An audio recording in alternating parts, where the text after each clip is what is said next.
Imagine a simple Indian village, the golden light of dawn, and in that light, a room where hopes have grown dim. In this room is Mira, 58 years old, full of affection, but now confined to a hospital bed for months. The doctor's reports are clear. Life will now pass on the support of beds and medicines. But in 2025, a miracle happened in her life that left everyone stunned and brought her back to her feet again. Beginning of the illness. It was a morning in January 2025. Mira was in the kitchen, as she was every day. Suddenly, a sharp sensation shot through her right arm, dizziness, and she fell to the ground. Her family rushed her to the hospital in panic. Scans, tests, reports, all repeated the same thing. The nervous system is severely affected. Full recovery is almost impossible. In just a few days, half of Mira's body felt like stone. Lifting a spoon was difficult. Getting out of bed, impossible. Family members were feeding her, hiding their tears, and Mira was breaking inside day by day. Doctors' despair, Mira's memory. Doctors tried changing medicines. Therapy was started too, but improvement was negligible. One day, sitting in Mira's room, her gaze fell on an old picture hanging on the wall, a smiling picture of Gurudev Sri Ravi Shankar.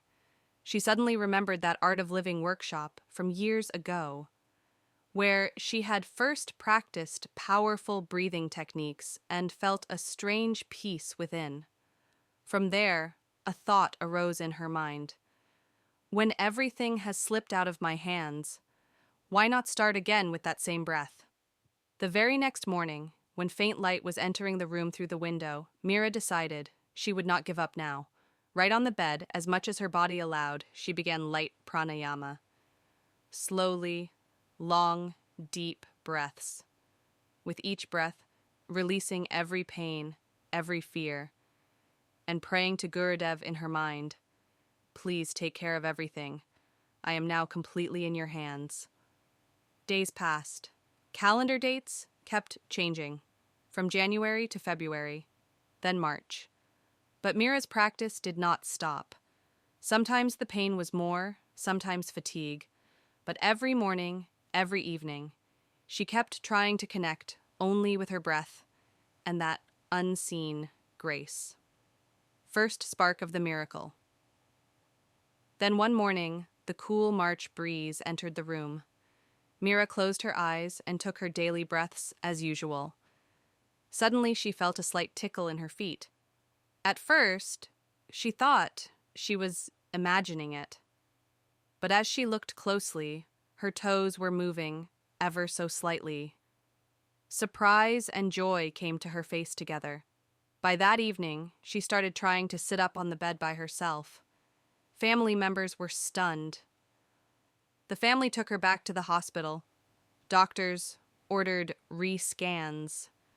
The nerves that were previously considered completely damaged now showed signs of improvement. Upon seeing the report, the doctor's eyes widened. This is very rare according to medical science, such rapid recovery, and that, too, at this age. Mira was just smiling. She said in her mind, "When the divine spreads the wings of his grace, even science sometimes stands amazed." In just a few weeks, she started walking the village's dirt lanes again, reached the nearby temple without support. Where a wheelchair was once needed, now those same feet were carrying her under the open sky. Kitchen at home, children's laughter. The home kitchen, which had been silent for months, was now filled again with the flame of the stove and the aroma of spices.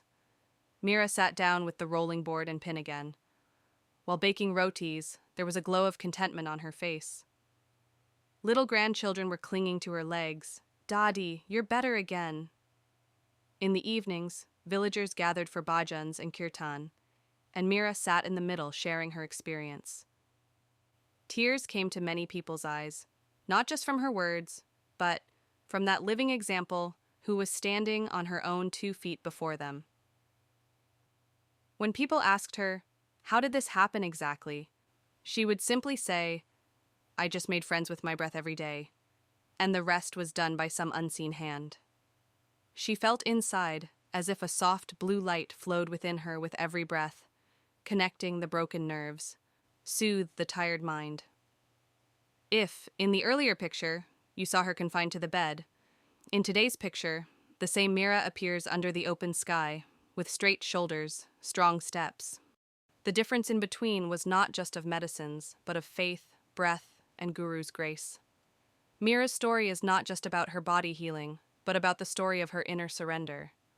When she let go of everything, her ego, her fears, her complaints, with every single breath, that's when the miracle knocked on her door. Today, if you are watching this video, and there is some heaviness in your life too, illness, worry, debt, relationship tangles, then Mira's story tells you this. Take one small step. Sit quietly for 2 to 3 minutes every day. Just feel your breath and say from within, I am not alone. Because where there is surrender, that's where the stream of grace begins to flow. If a simple homemaker like Mira, at 57 to 58 years of age, can come out of almost impossible circumstances, then you can too. Keep a few moments for yourself every day. Focus on your breath.